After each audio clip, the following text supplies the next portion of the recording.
Gratidão a Deus por mais uma oportunidade que Deus tem me dado de pregar a palavra dEle.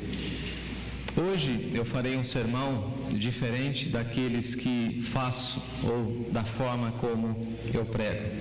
Se você me acompanha, você sabe que eu leio o texto, explico o texto, mas hoje eu quero de alguma forma passear pelos evangelhos, encontrando algumas lições de Jesus. O meu tema hoje é aprendendo com o Mestre Jesus. Vamos aprender com Jesus.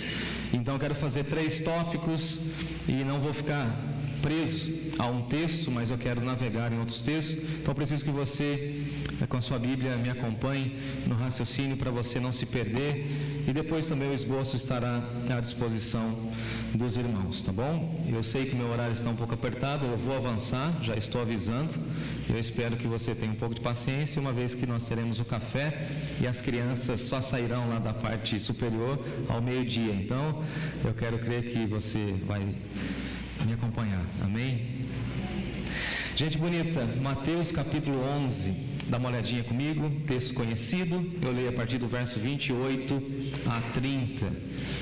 Mateus capítulo 11, 28 a 30. Muito conhecido porque Jesus faz um convite: vinde a mim, mas hoje o meu foco é sobre o ensino, sobre o Mestre Jesus. Diz assim o texto sagrado: venham a mim todos vocês que estão cansados e sobrecarregados, e eu lhes darei descanso. Tomem sobre vocês o meu jugo, deixem que eu lhes ensine, pois sou manso e humilde de coração, e encontrarão descanso para a alma. O meu jugo é fácil de carregar, e o meu fardo, o fardo que dou a vocês, é bem leve. Vamos orar? Senhor, fale conosco. Senhor, sonde o nosso coração. Senhor, assim como cantamos, ensina-nos a viver como Jesus, a partir de Jesus, e tendo Jesus como nosso referencial. Queremos que o nosso coração e a nossa mente sejam dominadas pela Tua palavra, e assim nós oramos no nome dEle. Amém. Amém. É claro que Jesus para nós é o nosso maior referencial. É claro que para nós Jesus é aquele que tem as grandes lições para nos ensinar em relação à vida, e com Ele, com Jesus, certamente nós aprendemos tudo aquilo que nós precisamos para viver de acordo com a vontade de Deus. É claro que nós também vivemos dias difíceis, onde nós vemos líderes ditadores, líderes violentos, líderes que extrapolam na sua força, na sua liderança ou na forma de conduzir, e nós aprendemos também muito como não ser um líder olhando para determinados líderes religiosos e também políticos e mundiais, e nós olhamos, na realidade deveríamos olhar somente, tão somente para Jesus, porque Ele diz aqui no texto: aprendam de mim, eu sou o referencial, e aprendam de mim porque eu ensino com mansidão e com humildade. Uma das coisas mais terríveis no magistério é você ter um professor arrogante. Você certamente na sua jornada teve um assim, que ele sabe, ele tem conteúdo, mas ele é arrogante na forma de ensinar, ele é soberbo, ele acha que ele é o detentor de todo o conhecimento, e ele inclusive às vezes age de uma maneira assim a deixar o aluno ou a aluna numa situação meio vexatória, de vergonha, suplicando algumas migalhas que caem do seu conhecimento. E Jesus é o oposto disso. Jesus ensina com humildade. Você imagina Jesus ensinando a mesma lição para os discípulos e os discípulos não aprendendo? E nós temos isso. A gente fala assim: é melhor eu fazer, porque ensinar dá muito trabalho. Imagina Jesus falando para eles: homens de pequena fé. Quantas vezes Jesus falou isso para eles? Várias vezes. Vocês não têm fé? E Jesus ensina. Aí entra a humildade do professor, ensina de novo. Eu vou ensinar vocês a orarem. Vão para o monte? Aí ensina a orar. Aí chega lá, os caras estão fazendo o quê? dormindo. Ensina a orar de novo. Essa humildade, essa mansidão no ensino. Então nós precisamos ter esse entendimento, porque na realidade nós carecemos de bons líderes. São poucas as referências que nós temos de boa liderança, de bons professores, mas pela graça de Deus, no nome de Jesus, nós cremos e confiamos que Deus tem nos dado bons líderes e bons professores entre nós, e assim também Deus o fará no curso da história da sua igreja. Nós rogamos ao Senhor que mande mais trabalhadores, que mande mais, nessa manhã, professores para a sua seara, que cuide das nossas crianças, dos nossos adolescentes, dos adultos, dos idosos, com mansidão e com humildade. E aí então eu fiquei pensando e refletindo sobre isso, me lembrei de uma frase do Billy Graham, quando ele fala o seguinte: pare de imitar homens, imitem e sigam a Jesus Cristo. Ele é o nosso guia, Ele é o nosso mestre por excelência. E nessa manhã eu quero aprender algumas lições com vocês a respeito de Jesus, trilhar um caminho. Pelo menos eu separei 3 temas. E aí, falando com o pastor Bruno essa semana, ele falou assim: mas só 3, mano? Eu falei: eu tenho meia hora, vou guardar o resto para pregar no que vem. Então, em primeiro lugar, aprendemos a viver servindo. Repete comigo: aprendemos a viver servindo. Parece redundância, e veja que eu estou falando assim mesmo, porque é intencional, porque a vida só tem sentido quando a nossa vida é para o serviço do Senhor, visando o próximo. Porque tem muita gente que não entendeu o sentido da vida. E eu quero fazer aqui uma colocação que eu acho incrível, que a minha mãe disse um dia para mim.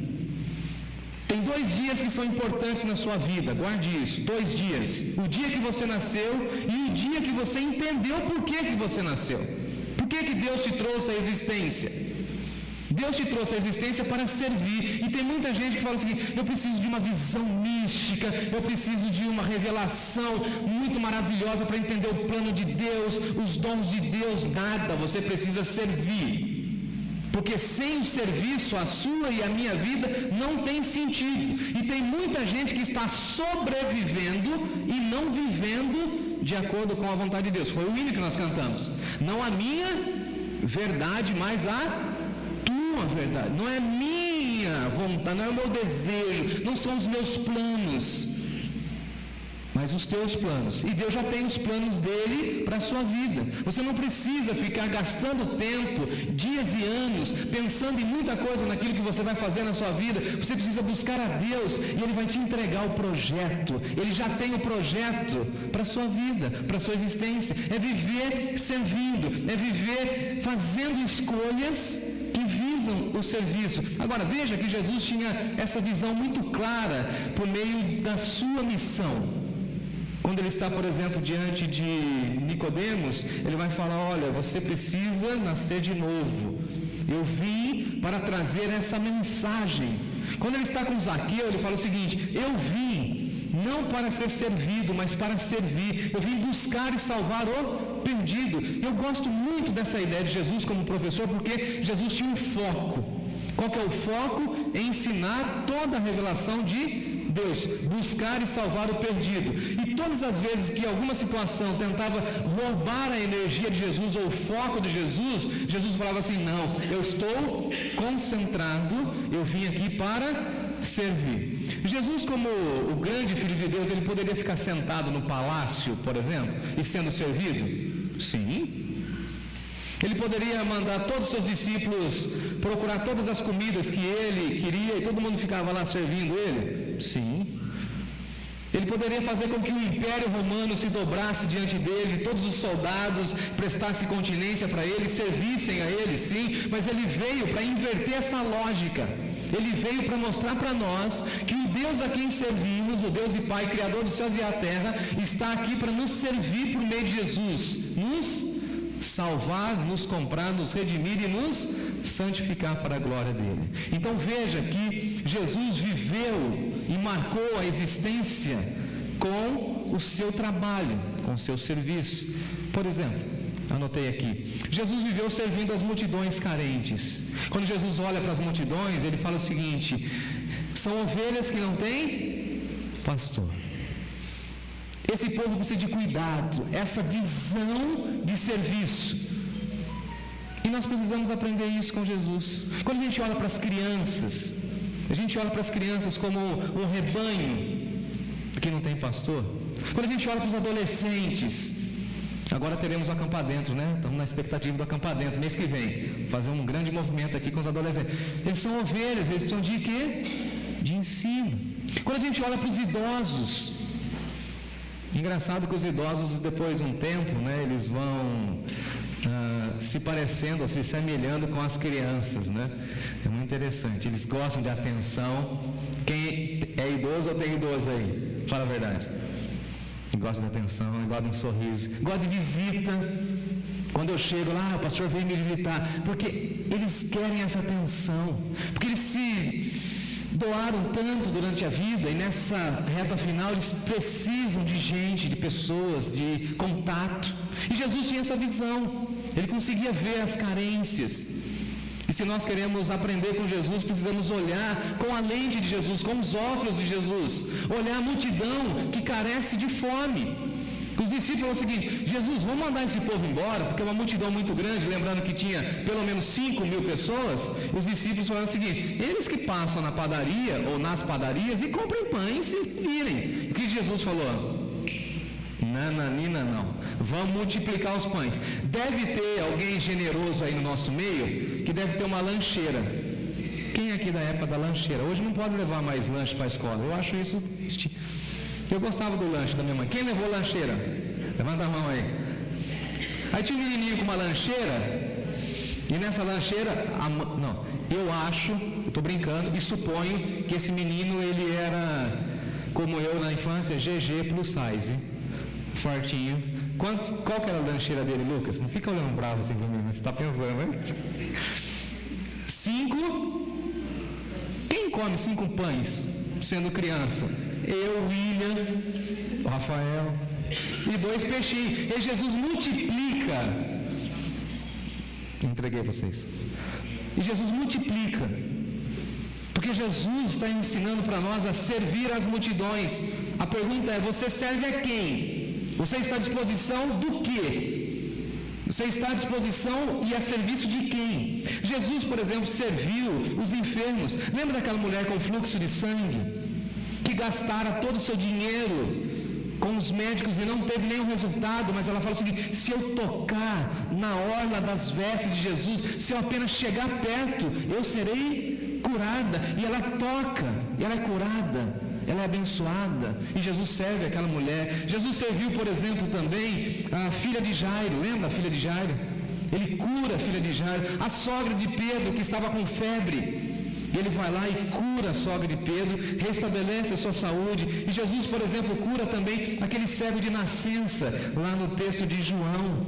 Eu não vejo, não tenho perspectiva nenhuma, e Jesus consegue servir. Jesus também serviu os excluídos, ele cura os paralíticos. Ninguém tocava em paralíticos, ninguém conversava com paralíticos, mas Jesus conversa, dialoga, ele serve os excluídos, quem estava à margem da sociedade, quem não tinha recursos para chegar até o acesso médico clínico. Lembrando que naquela época também não havia nenhuma condição humana de tratamento para a lepra. Jesus também serve os excluídos que têm riquezas, porque hoje está na moda falar dos excluídos que não têm riqueza, mas ele também vai nos excluídos que são ricos e nobres, que é o caso de Zaqueu. Quem queria ter contato com um corrupto chamado Zaqueu?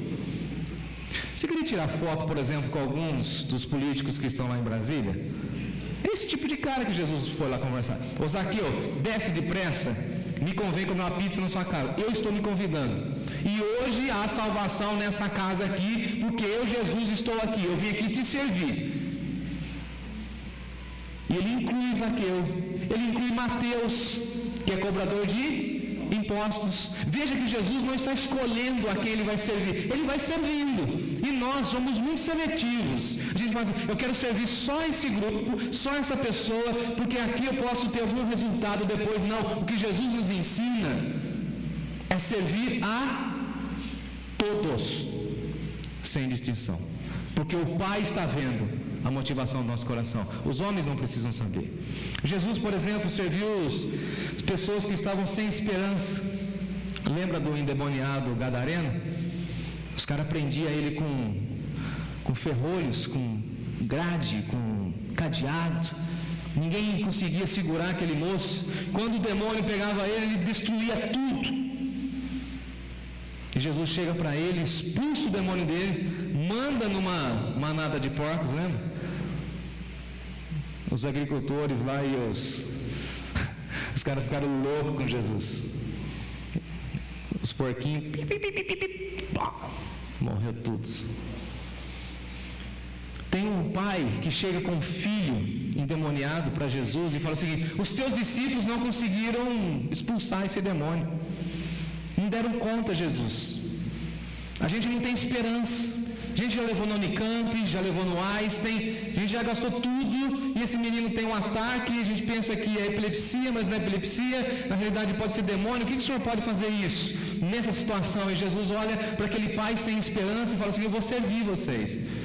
E dá uma dura nos discípulos. Vocês estão pensando que a vida cristã é só oba-oba? Não. Esse tipo de demônio só sai com jejum e... Ou seja, se você não for crente, não adianta você vir para a arena da vida, não. Jesus. Aí depois ele pega o menino, expulsa o demônio do menino e devolve o garoto ao pai, são e salvo. Ele está servindo as pessoas sem esperança. Uma frase que marcou a minha jornada nessa semana foi de uma mãe em uma unidade penitenciária, quando eu nunca imaginei que eu ia ver uma mãe feliz na frente de um presídio, confesso. E a mãe estava feliz: pastor, meu filho está preso. Eu fiquei olhando para ela e falei assim: mas qual o motivo da sua alegria? É que agora, pelo menos, eu entendo e sei que pelo menos ele está protegido, de certa forma. Porque foi muito angustiante, pastor, naquela madrugada quando a gente saiu, a gente não encontrou ele nas biqueiras. O senhor se lembra? Lembra?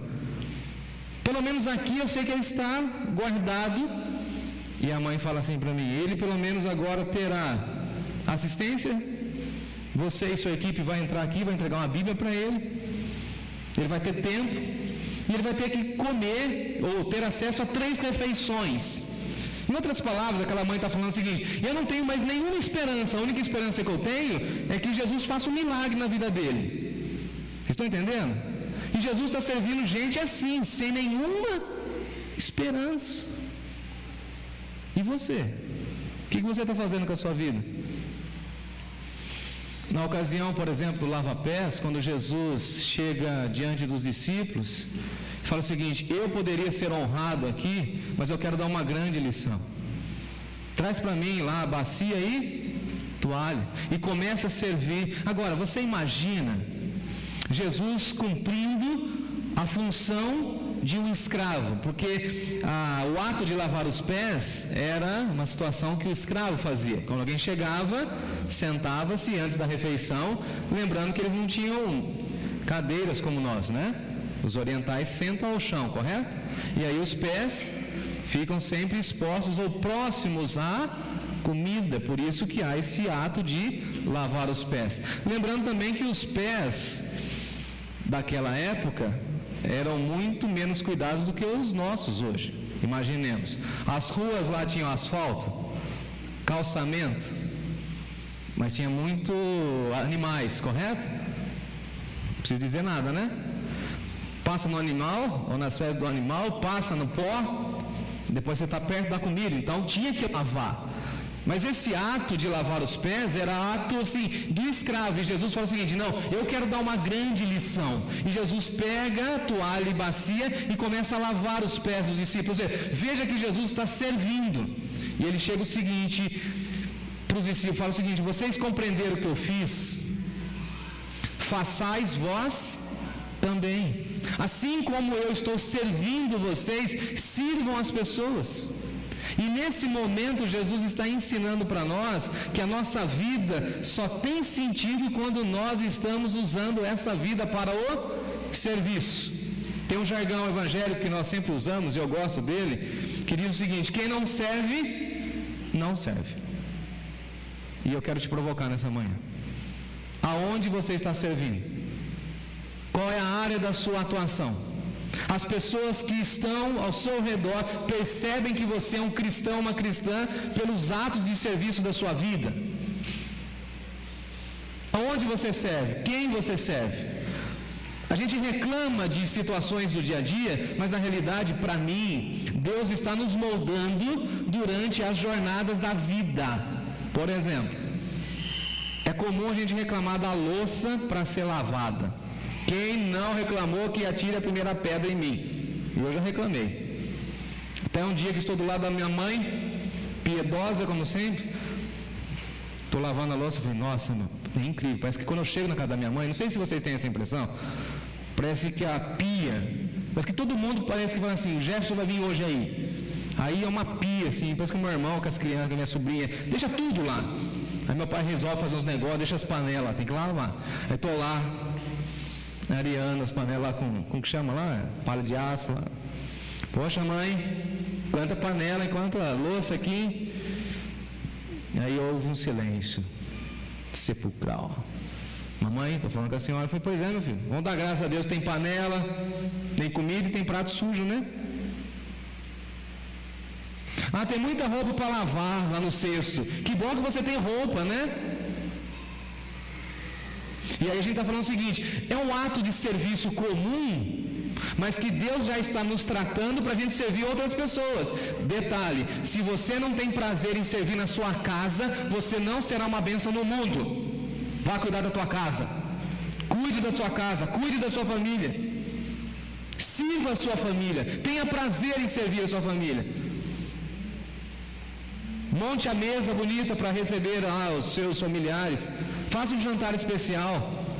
Esse jantar especial é só colocar uma toalha e fazer alguma coisa diferente. Sirva quem está do seu redor. Saia do pedestal da arrogância. Venha para a arena da vida, do serviço, em que possa ajudá-lo. Eu gostava quando o William lá em Bauru trabalhava no Walmart, que tinha aquela camiseta assim, em que possa ajudar. Eu gosto daquilo lá. Posso ser útil aonde?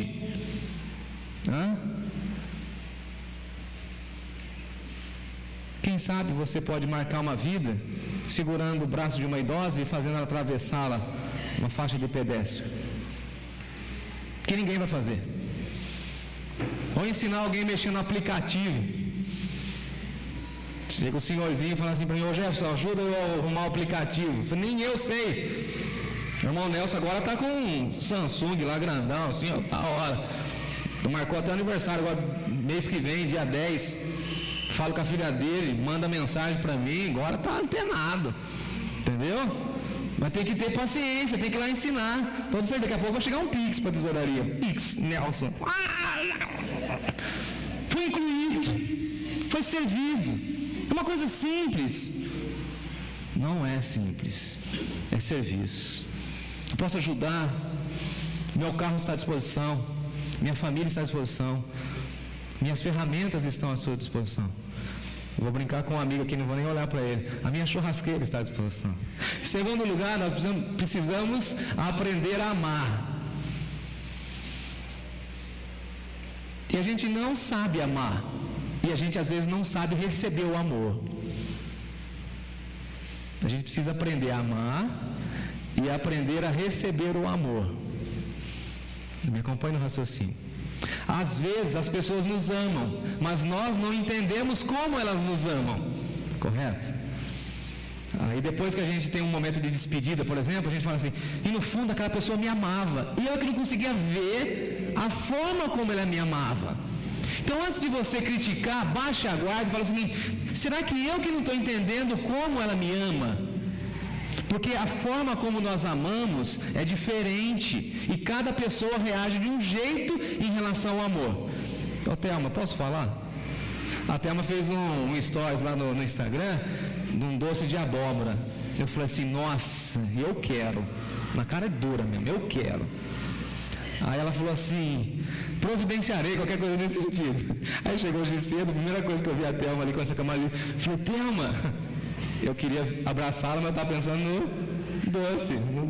Ela falou assim, pastor, ficou em cima do carro. Ah, deixa lá. Fica aqui no culto, não vou lá buscar. Então aquilo foi um amor dela ter lembrado, ter separado, Se ela me dá um presente hoje, eu sei que ela tem condições de 10 mil reais, não vale o valor do doce. É uma lembrança, é um carinho, é um cuidado. Fique atento às demonstrações do amor de Deus por meio da igreja. Aprenda a amar e aprenda a receber o amor. Seja manso e humilde. Veja que Jesus, por exemplo, no Getsemane, ele está para ser preso. Essa cena é marcante para mim. E aí, o Judas, vamos lembrar do Judas? Como que ele faz lá o projeto de entrega dele? O Judas era capitalista já, né? Nesse sentido. Vendeu Jesus por 30 moedas de prata. Combinou com os caras lá e tal. Eu vou trair com um beijo. Lembrando que o judeu, sempre que encontra um outro amigo, ele dá um beijo. E eu beijo alguns irmãos aqui da nossa igreja que eu tenho muito carinho. Beijo ou não beijo? Já falaram que eu sou irmão beijoqueiro. Beijo mesmo, não tô nem aí. Se alguém quiser pensar que é outra coisa, que pense. Cada um que se vire com a sua masculinidade. Beijo, carinho, afeto. Fazemos parte da mesma família. Paulinho, eu vou te contar. Aí, Jesus está ali naquele momento. Os discípulos estão dormindo. O Judas está dentro do esquema, mas combinou com os soldados que ele iria trair com um beijo. Então, na madrugada, na calada da noite, quando vocês chegarem, aquele que vai levantar e beijar é o Cristo. Lembrando que fisicamente Jesus era parecido com todos os outros, correto? Havia muita semelhança. E aí o Judas, quando vê o pessoal chegando com as tochas e eles tentando mostrar que Jesus era um subversivo social, ele chega e fala o seguinte: levanta e dá um beijo em Jesus. É o beijo da traição. Aí Jesus, num ato de amor, de compaixão e graça, ele usa uma expressão que fere o meu coração quando Jesus fala assim: amigo, por que vieste? Ô gente bonita, amor de Deus no nosso coração é a gente amar o nosso inimigo. Ele chama o Judas de amigo. Amigo. Vocês estão entendendo isso? Eu fico imaginando Jesus olhando para o Judas e falando assim: o que você está fazendo? Você não entendeu o amor, cara? Você está traindo Deus Pai. Você está entregando o filho dele nas mãos dos corruptos. É isso. Você é amigo. Você deveria ser amigo. Amar. Você está me entregando. Amigo, por que você fez isso? Será que nós, na nossa caminhada, conseguimos chamar os nossos inimigos de amigos? E se nós falamos que somos cristãos, deveríamos estar nessa trilha de oferecer a segunda face, no sentido de falar assim: eu odeio o que você está fazendo comigo. A sua atitude é repugnável. Eu quero distância desse comportamento. Mas a minha alma precisa amar a sua. Porque assim como você é um traidor, eu também fui um traidor. Então eu te amo. Eu não gosto e não aprovo suas atitudes, mas eu te amo. E se você mudar de vida, se converter, se arrepender, quem sabe a gente pode andar junto. Se Judas tivesse arrependido, Jesus teria acolhido ele no reino? Sim ou não? Sim. O problema está com Judas e não com Jesus. Precisamos aprender isso. O problema é que o mundo é mau. Deixa a maldade com o mundo.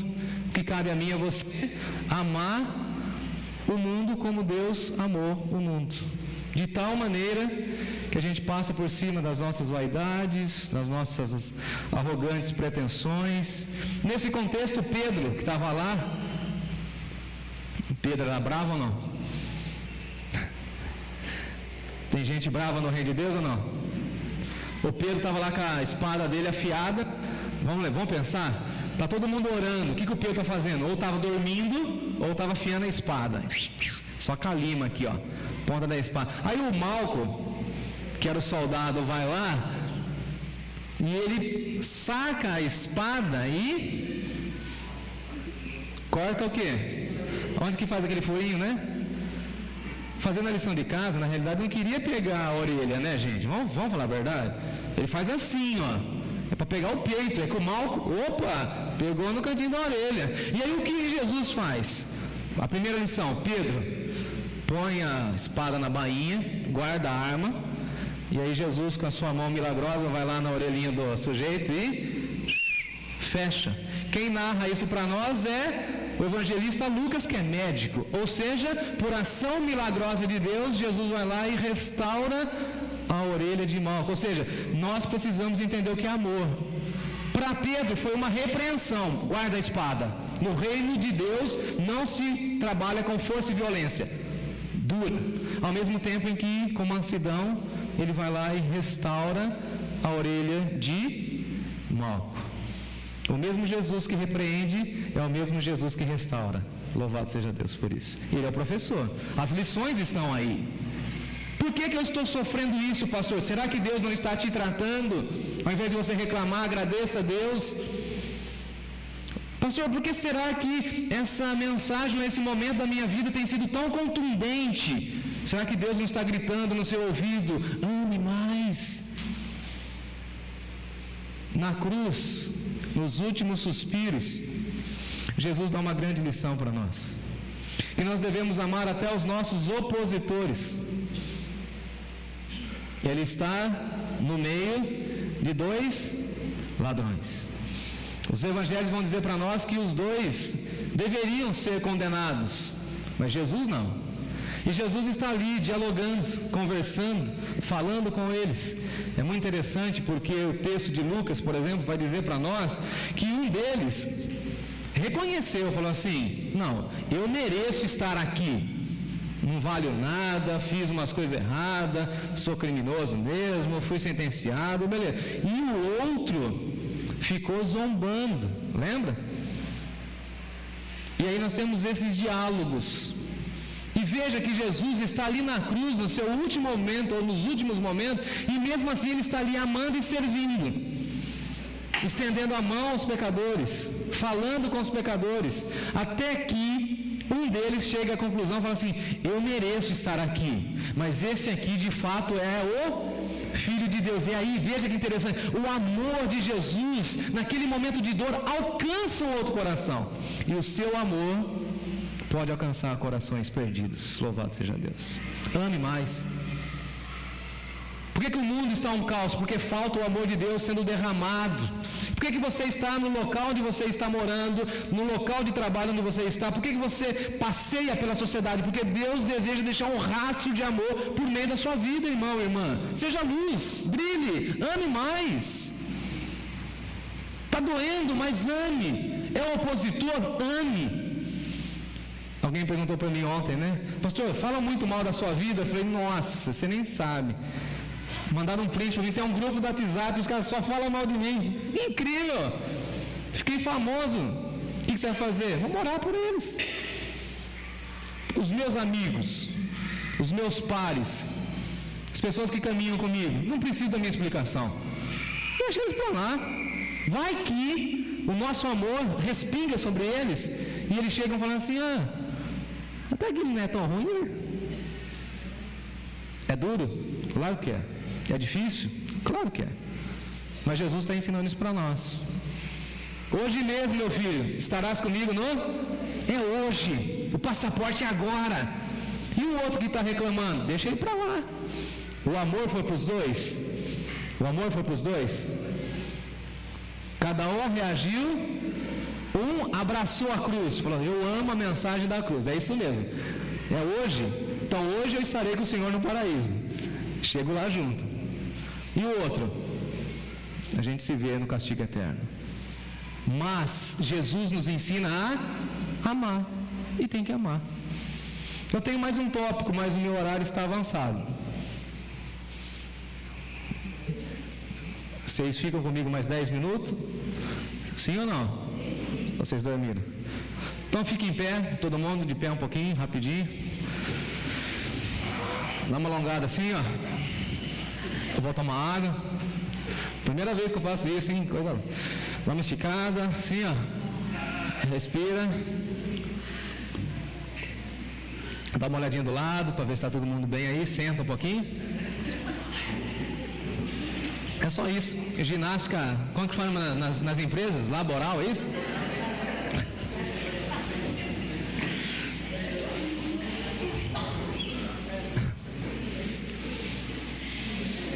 Quem estava querendo dormir? Estão comigo? Terceiro ponto.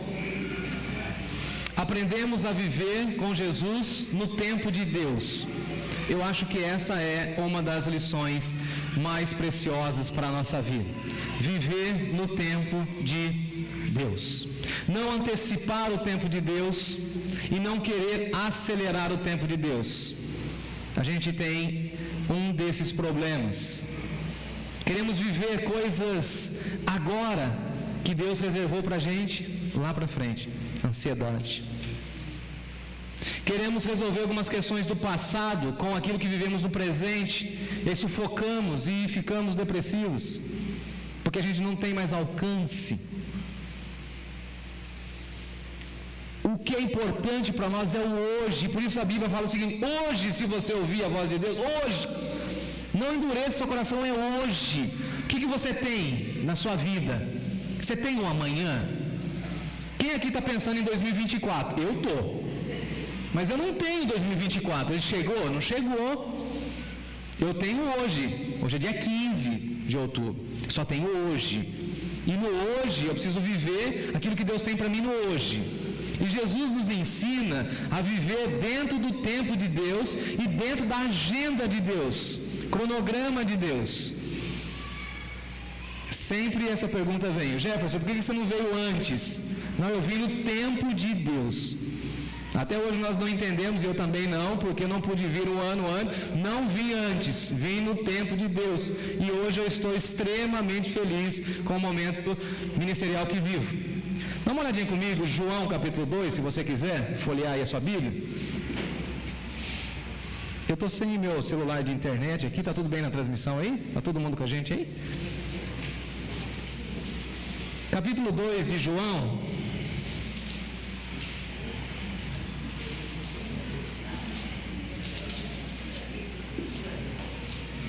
Evangelho segundo João.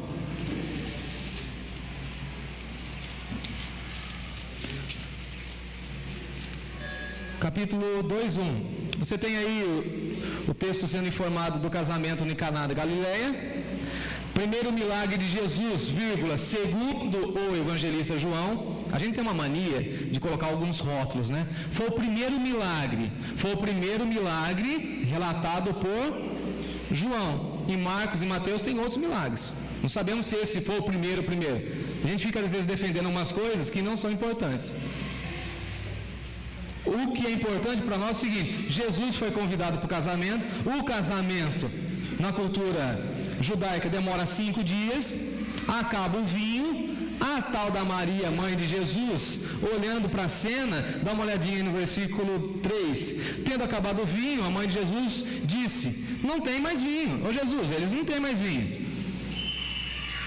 O que ela estava falando aqui? Você não pode fazer aí uma ação milagrosa. Você não pode realizar um milagre aqui.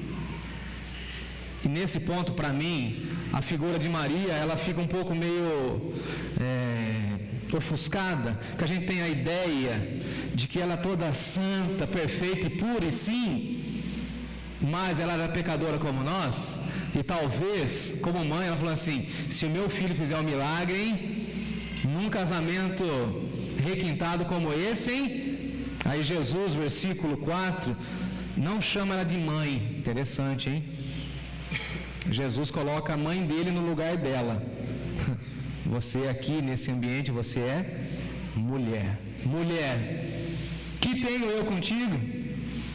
Eu já sou adulto, que você está querendo mandar em mim? Que história é essa? Ainda não é chegada a minha, não chegou a minha hora. A hora de fazer milagre ainda não é agora. Maria, espera um pouco. Tem algumas pessoas que falam assim: você não pode fazer determinada coisa, o que a gente precisa fazer? E falar: ainda não é chegada a hora. Você entende a hora de Deus, o tempo de Deus? Se você não entender isso, você vai ferir as pessoas. Quem aqui já foi ferido por uma palavra que saiu numa hora errada da boca de alguém? Ou quantas vezes nós ferimos outras pessoas porque falamos alguma coisa que não deveríamos ter falado naquela hora. Não é a hora. Tem verdades que precisam ser ditas, mas nós precisamos entender a hora certa, o momento certo de falar. Capítulo 6 de João, você que está aí comigo, vá comigo. Temos a multiplicação dos pães e dos peixes, como nós já citamos. Capítulo 6, dá uma olhadinha, do Evangelho de João. Temos aí a multiplicação dos pães. Eu quero o versículo 14 e 15, dá uma olhadinha. Vendo, pois, os homens o sinal que Jesus fizera, disseram: este é verdadeiramente o profeta que deveria vir ao mundo. Sabendo, pois, que Jesus estavam para vir com o intuito de arrebatá-lo para proclamarem rei, retirou-se novamente sozinho para o monte.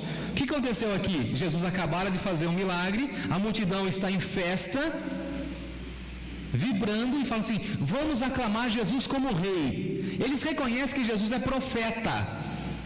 Maravilha, profeta. E eles reconhecem que Jesus é rei. Só que aí Jesus sai de fininho e vai orar. Eu achei interessante isso. Jesus estava dizendo o seguinte: o tempo da minha coroação não é chegado. Vocês querem me coroar a partir da visão humana, e eu não aceito a glória humana, só aceito a glória de Deus. Amados irmãos, é Deus que nos coroa, é Deus que nos honra, é Ele que nos abençoa, Ele que nos coloca em determinados lugares, e nós precisamos entender que não é a vontade do homem, mas é a vontade de Deus. Espere o seu tempo, entenda o seu tamanho, se prepare para servir a Deus, mas deixe Ele te colocar na posição e no lugar que você vai estar, mas deixe Ele fazer isso. Eles queriam colocar Jesus como rei. Jesus falou assim: ainda não é chegada a minha hora. Para alguns, Jesus está fugindo, mas para ele está no centro da vontade de Deus. Pegando um referencial histórico do Antigo Testamento, Saul. Quem se lembra do Saul? Bom, o povo de Deus tinha que ser uma monarquia? Uma grande pergunta, hein? Teológica. O povo queria um rei, lá em 1 Samuel, porque as outras nações tinham um. Ou seja, o povo de Deus querendo copiar o mundo. Já viu essa história? Dá certo, mas a gente continua tentando copiar o mundo. Então a gente quer um rei, e nós não queremos que Deus escolha, nós queremos escolher. Somos humanos, somos arrogantes. Saul é a escolha do povo, correto? É aclamado rei. Deu certo? E Davi, o pastorzinho, pequenininho, entre aspas, insignificante. Saul é do povo, Davi é de Deus. Saul desonra o reino de Deus. Davi é lembrado até hoje como homem segundo o coração de Deus. Não seja você a escolha do povo, seja você a escolha de Deus, e aonde Deus te colocar, você fala assim: eu estou aqui porque Ele quer que eu esteja aqui, cumprindo a missão dEle aqui, e vou ficar aqui nesse lugar, no tempo de Deus. Só saio daqui no tempo de Deus. Como eu brinco com as crianças: daqui não saio, daqui ninguém me tira. Estou aqui, vim para esse trabalho aqui. Aí você vai valorizar mais o seu trabalho, sua família, sua casa. A dona da casa onde eu moro mandou um recado para a vizinha, falou que não quer alugar casa para outra pessoa. E aí ontem eu recebi uma proposta para mudar de casa. Uma casa boa, casa bacana. E aí eu falei assim: mas precisa entender o tempo de Deus, né? Não é assim? Por que Deus me colocou ali? Ele tem um plano? Tem. Se Ele me levar para outro canto, tem um plano? Tem. E como que vai ser isso, ou essa mudança? Tempo dele, na hora dele.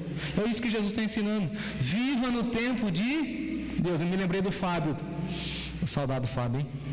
O que a gente precisa entender é estar no centro da vontade de Deus. Não a minha agenda, mas a tua agenda. Não os meus planos, mas os teus planos. Não a minha vontade, mas a tua vontade. tempo de Deus. Então, irmãos, aprender a amar, aprender a viver no tempo de Deus e aprender a viver servindo. Aprendamos com o Mestre, Ele tem muito a nos ensinar. Que Deus nos abençoe.